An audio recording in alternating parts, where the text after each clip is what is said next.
Hi everyone, I'm Jessica. Welcome back. Today we're working on block 32 of the 2023 Scrappy Sampler. Let's get started. This block uses a few different techniques. Let's walk through them together. The first one that we're going to be using is a foundation paper piecing. So this block needs 4 of these units. So you'll have to print the template from the blog, and you want to go ahead and print 4 of them because you need one for each corner of the block. If you remember, in our other foundation paper piecing blocks, we go in order of numbers. So this is section A, this whole unit, and we piece it 1, 2, 3, 4. So that's the order we're going to piece this. So I'm starting with A1, and I'm going to lay my triangle onto the block, and I want to make sure I'm covering all the way out to this dotted line and even like a tiny bit beyond that, because I want to make sure that I'm covering my seam allowance and the whole portion of the block. So I start by putting my triangle on, and then I'm going to fold this back, and I'm lining it up with the black line on the reverse side, so the line between A1 and A2. And I'm just doing this so that I know where it is, and it's going to help me better line up my second piece. So I'm just making a little bit of a crease here. And then I'm going to take my piece, which I cut this from scrap, so it's like a weird shape, but it actually works nicely here. And then I'm going to fold it back on the line, and I'm going to hold it in place because that's where I'm going to sew. I'm just taking a look. I'm making sure my whole piece of A2 is covered and that I'm covered 1/4 of an inch beyond that, so I have a seam allowance. And it looks good to me. So I'm gently, very carefully flipping it back, and then I'm going to turn it over, and we're going to sew on the line between A1 and A2. So just like when we were doing our applique the other day, sometimes it's hard to tell exactly where your needle is going to drop. So if you want to drop it with your hand wheel or with the function, like the needle down function, you can do that just so you know you're in the correct spot. And I'm just sewing here on the line between A1 and A2. And whenever I foundation paper piece, my favorite way to do it is to back stitch at the beginning and the end of the line. So as we come to the end here, I am going to back stitch. And I like to do that because I find that it helps reinforce the stitches, and you're like, when you remove the paper and when you're manipulating this, you're kind of putting a lot of pressure on your seams. So I like back stitching at the beginning and the end just to make sure, you know, I have a little extra security there holding those seams in place and that I'm not going to just lift them up. So I cut that away to leave a seam allowance. And now if I press this open with my fingers, you'll see I'm going beyond the line between A2 and A3, ideally by about 1/4 of an inch. And if you wanted to press here with an iron, you could, or you could just kind of finger press like I am. Now my one side, this side I have quite a bit of seam allowance. This side I'm just shy of 1/4 inch, but it's enough to be okay. So then I'm going to do the same thing. I'm going to place this block on there, and then I'm going to just like mock fold it open just to make sure I'm actually covering the whole side of the block, and that looks good. So let's flip it over and start again. I'm going to just drop my foot, and I'm going to drop the needle, let's see, like that. That looks good. So I'll start stitching, back stitch a little, and then I'm just going to continue stitching on this line. And actually, the foot I'm using here is 1D, and what's really helpful about this foot, it's going to be hard to see exactly this on camera, but if you have this, you know what I mean. I just focused it so you might see it. See this line right here? There's a line on this foot. So if I line where I want to sew with this, I know my needle's in exactly the correct position. So that's actually pretty handy. And as we approach the end here, I'm going to get ready to back stitch. Okay, and then let's cut. And then we'll just trim this up. And this side's pretty good. I'm going to leave that. But over here is a little bit too wide. So that's where I'm going to go ahead and trim. And if you wanted to do this with a roller and a rotary cutter, you absolutely could do that. But this doesn't need to be exactly precise, this underneath portion, because it's underneath and it doesn't interact with any of the other blocks. It's just the underneath, so it doesn't need to be 100% perfect.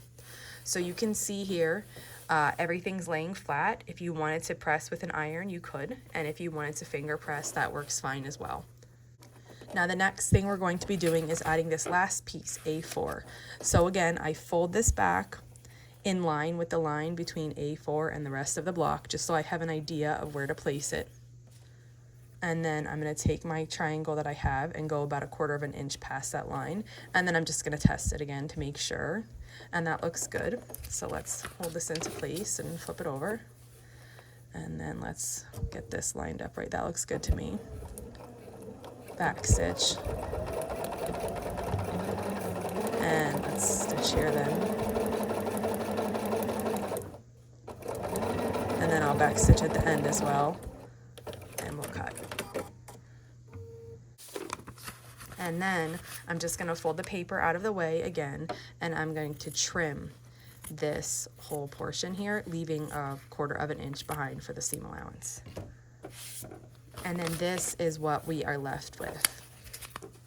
Now this unit we need to trim. So what we're going to do is press it and trim it. So let's go do that. So here is the piece we just made, and I'm just going to, with my iron, just press these. I don't love to use steam when I'm foundation paper piecing because I find that it warps the paper just a little bit. So I don't use steam when I'm pressing these, but if you try that out and it works well for you, go ahead, right ahead and do that. I always think finding the way that works best for you is the best way. So that was a quick and easy press. And now we're going to trim it. And when we're going to trim this, we just want to make sure everything is laying nice and flat here so that we don't have any mistakes when we're trimming, like something's not folded and we trim it wrong or anything like that. So you need to make sure that it's laying completely flat. This unit is going to measure 5 inches once it's trimmed.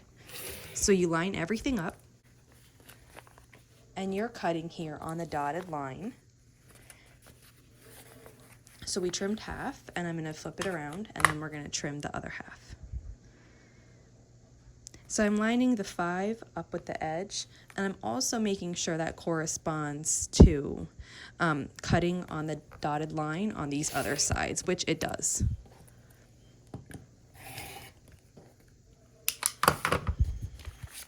And here it is. So this is the unit that we're left with. And the next step, if you'd like, is to take out the papers. Now you can wait until the block is assembled to take out the papers, or you can take them out now. I'm going to take them out now because I do think for this block it'll be a little bit easier. The rest of the block is pieced traditionally, and we don't have any papers there. So I'm just going to take these out, and then later when we piece it, we won't have to worry about taking them out, but you could leave them in if you want. And this is going to be our corner unit. And we need 4 of these. So I just showed you to make 1, but you do need to go ahead and make 4 of these corner units. I went ahead and I made the rest of them. So these just need to have the papers taken out, but I have all 4 ready. And now we can go ahead and proceed with the rest of the block. So this part of the block is finished. We have 4 of those made. Now the block has 2 other different kinds of components. The first one, the center, is a diamond in the square. Now I feel like we've been making these a lot lately, so you might be really comfortable making them, but I'm just going to show you. We're using the stitch and flip method, and we have this smaller square lined up in the corner of this block.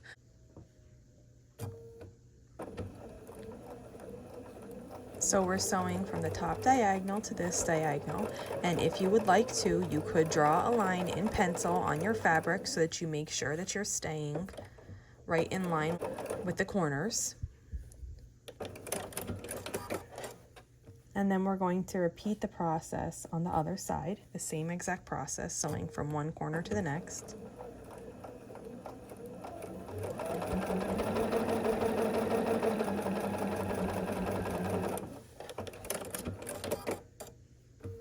We're going to trim and leave 1/4 of an inch behind for seam allowance. And then if you'd like to press with an iron here, you could, or you could just finger press these open. And we're gonna sew these two other corners on. So get everything lined up exactly how you like it. You might have to move around a little bit. That flipped up a little bit in the back there. I don't know if you saw that, but it actually straightened itself out, so I'm not worried about that.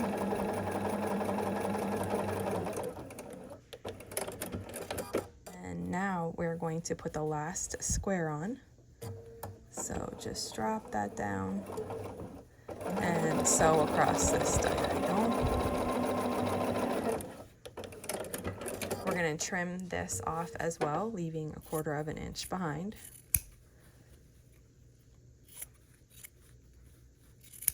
Okay. And this is going to be the center of our block. You could press here if you'd like, or you could finger press. And we'll move on to the next thing. We only need one of those. So the next thing that we're going to make is these two. I'm calling them in the pattern star legs. So what we're going to have is we have two long pieces, and then we're going to use the easy corner triangle method to make these diagonal tops, and they're both going to have it, and they're both going to point in, so they meet like that. And then we also have them on the bottom, but on the bottom they're going to go out like this.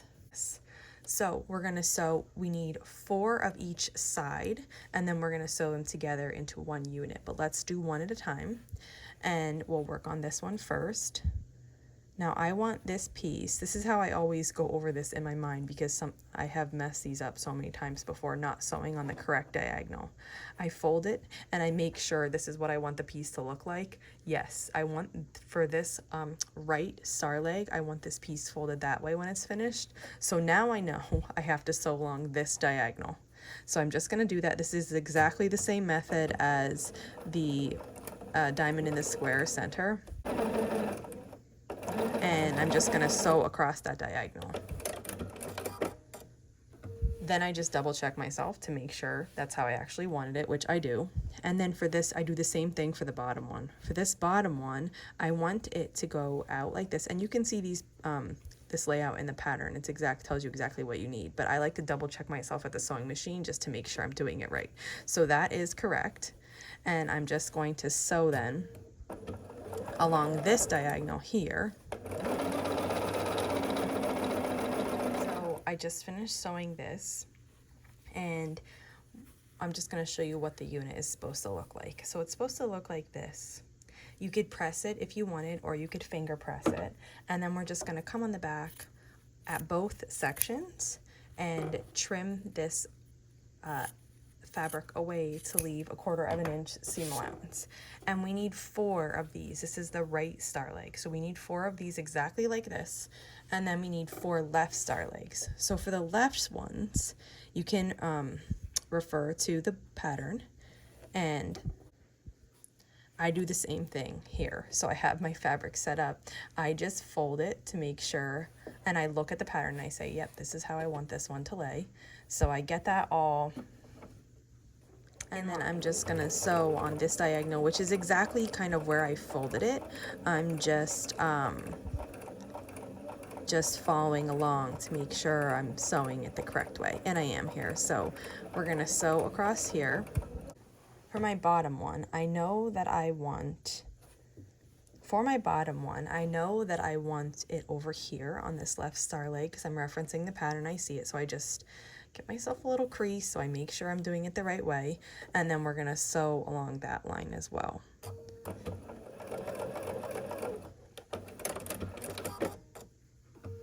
Yeah, that looks good. So then this piece, I'm gonna finger press there, and I'm gonna finger press this one down. So this is the left star leg. It's a mirror image of the right one. So we're gonna trim this away. And then I'm going to show you how to sew these two together.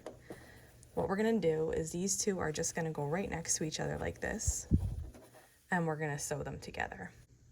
So I like to change feet for that, and I really like this. I have been enjoying this foot. This is a 57D patchwork foot, and this foot has this little guide right here to keep it at 1/4 of an inch. So it makes it really simple to do the 1/4 of an inch. And I get asked a lot of times, like, is it a pain in the butt to just change feet all the time? This one particular person was like, you know, I just sew with the same foot all the time because I don't want to be bothered. But some machines, maybe it is a pain. On the Bernina, it's not. There's a little latch right here, and you just push the latch back, and the foot comes off. And there's like a, I'll show this in detail once when I'm talking about feet, but like right here where I'm touching, there's a part that just sits in here, and then there's another part that just like hooks around this to keep it on. So you just put that on and then bring that other latch down to secure it, and it's on. And then I just realized I wasn't using it. These feet are for a dole feed. See the space? So the dole feed's back here, and you just lower it down. And that helps feed the fabric really evenly. That's a really great feature, and I love that. I think I was using a C foot before, which does not have a space for dole feed, and that's probably why I didn't have that on, because I love it, and I always use it. So we're just going to match these two up here. And if you wanted to nest these seams, you could. See, right now I have this seam is going towards the white and this orange seam is going down. So if you wanted to nest them, you put each one in different directions. You bring them right up next to each other so they sit nice. And then you can see here, this one's going up and this one's going down, and it nests really nice. And it will do that for the whole length of that diagonal there. Now I'm just going to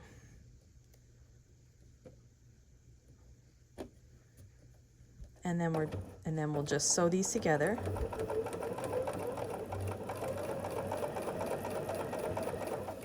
Okay, and then we can do the same thing on the bottom here. You can put one in one direction and one in the other direction, and those will nest nicely and sit pretty flat. This is what our star legs unit looks like. So everything looks good. Nesting those seams makes these points really nice. So you can see the blue points really nice, and the up here. And then now we have everything ready, so we're ready to assemble. So I have 4 of these star legs. And then we made the center diamond in the square. And then I have 4 of these corner units, so we can go ahead and start assembling. So to assemble this block, we're going to take a corner unit and a star legs and match these right next to each other. And sew along this length here. And we're just going to go right down.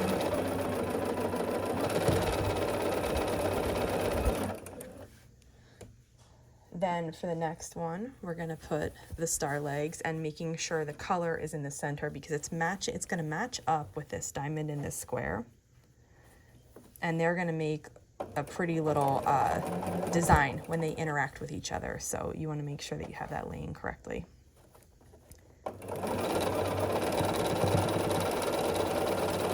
And then we're going to put another corner unit and another star legs. This time the other way. We're upside down now, so we're at the bottom of the block. So we'll feed this in and sew with 1/4 of an inch.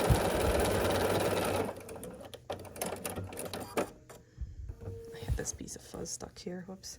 But it didn't go in the sewing machine, thank goodness. Okay, so this is what we have so far.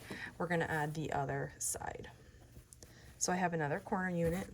You see how this is starting to make this pretty design? They're gonna turn out to be squares, and they look really interesting in this block. So we're putting, that was too far, there we go.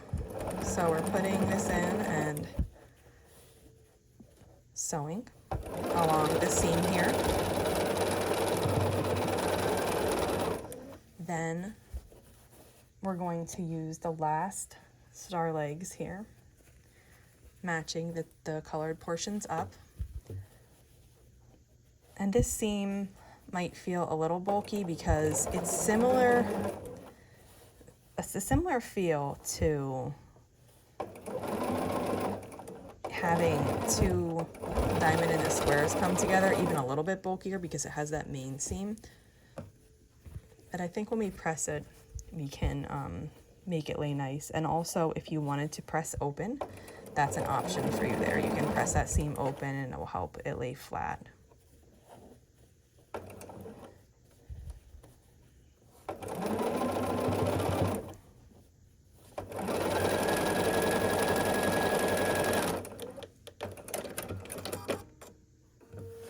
So we have the block almost completed here. I'm gonna open this up and you can kind of see now how these squares are gonna form. And let's sew this together. So now you want to decide, are you going to sew this seam open like this in the back so that it lays a little flatter, or are you gonna press it to one of the sides? And that is totally up to you. However your block looks best, do that. So let's sew here. I'm just trying to get everything in order, and sometimes things shift. And I'm going to bring that right over to the machine, drop my foot. If I need to, there we go, reposition that, we can. And then I'm just going to hold everything in place as we sew right here. Okay, and then we're going to do the same thing on this other seam right here. I think for these, I'm gonna go open with them. It just makes it lay so flat. So what you do is you just get this seam stuck. There we go. You just split them like this, and you could iron press this if you want. I'm just gonna finger press it into place. And then you have to decide, do you want the other seam next to it to be open? I don't. So I'm pushing this seam over this way. But you can choose what you like to do. If you want all the seams open in your block, you can go ahead and do that as well. And if you only want some, that's okay too. So I'm just gonna press only those two seams open. I'm sewing them open now, later I'll press them open.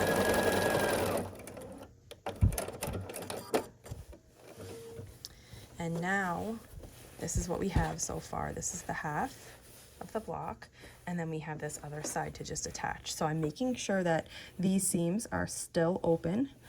If you sew them so that they're open on one side, you have to do that same thing on the other side. And we're gonna sew here. Okay, and then I'm gonna take a minute to just reposition the rest. So fuzz there.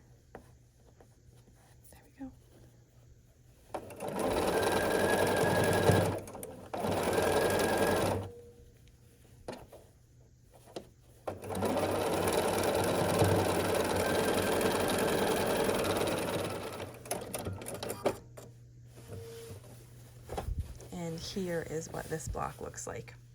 So not too bad, beautiful effect. Let's press it and see how it really looks. Okay, so here it is. And as per the usual, we're gonna flip it over and work from the back. Now, these corners are already pressed because we pressed them when they were on their paper. And what I'm gonna do is I'm just gonna work on these middle sections then. And once you have this whole side pressed, then you just flip it around and we're gonna work on the other side. And I like to get the pieces just in order with my fingers, and then just have the iron follow my fingers, and then I just hold it there and press and let the iron set after I already have everything situated in order. That looks good. Now you can see this side's pressed really nice, and so is this side, and we're just left with this middle. So for the middle, I usually like to flip the block over. And the only reason I usually have it flipped the other way, but here I just want to press these middle seams because we don't usually have, in the blocks we've made before, we haven't had this middle seam on this middle section. So I'm going to press those, then I'm going to come in here with the iron tip, separate these two seams that I had pressed open, and then we'll flip it over and do it like we normally do it. But I'm just trying to get these parts situated before we press from the front too.